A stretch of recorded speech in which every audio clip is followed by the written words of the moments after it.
So there have been two big trends from the investor perspective.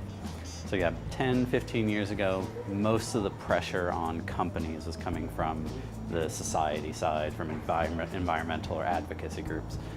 But two factors have emerged for investors. The first is that investors now see, for the most part, that there is a financial benefit to investing with some sort of environmental, social, or governance factors integrated into that investment decision.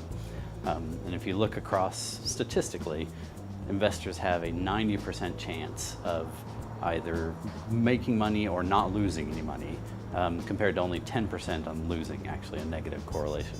So that's a good investment. So that's one big driver.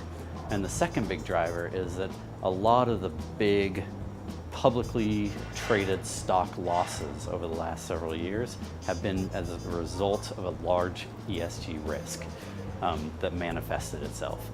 Whether it's a large oil spill or a recall of a product because of some social aspect, and investors are starting to get concerned about those risks and how they can more effectively arbitrage and assess those risks as part of their investment decision.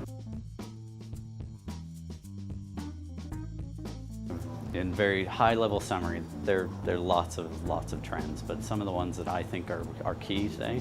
One is the trend towards better data, and that means better metrics that investors can key in on, but also better methodological standards so that we can have better trust in that data. So that's the first trend.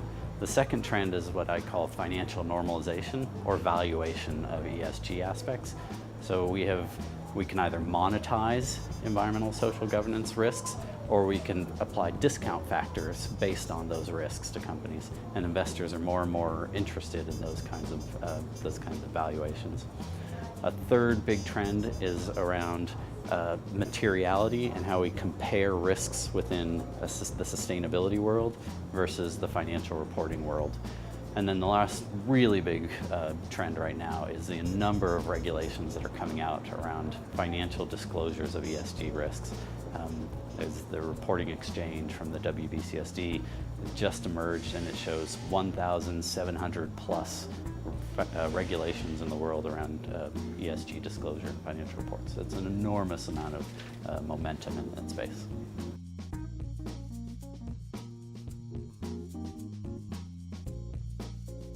So this is a difficult question, of course, but there are some trends that are emerging. So one of the big trends is how do we align the risk assessment between the sustainability report and the financial report? If we're assessing materiality in the sustainability report, how do we align the criteria and the processes and the tools to the way that we assess risks in the financial report? And aligning that does something which investors are particularly interested in, which is creating decision useful information.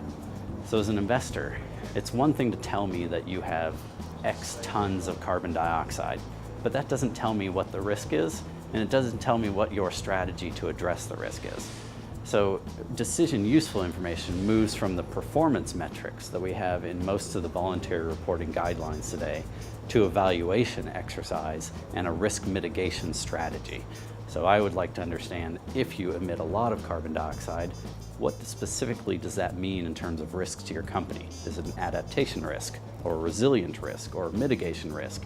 And given the type of risk, what is your strategy to mitigate that risk? Are you going to transfer that risk, tolerate it, terminate it, for example? So that kind of decision useful information is where investors are now looking. And that's exactly where some of the really big trending standards in sustainability and financial investors are emerging, like the Task Force for Climate-Related Financial Disclosures.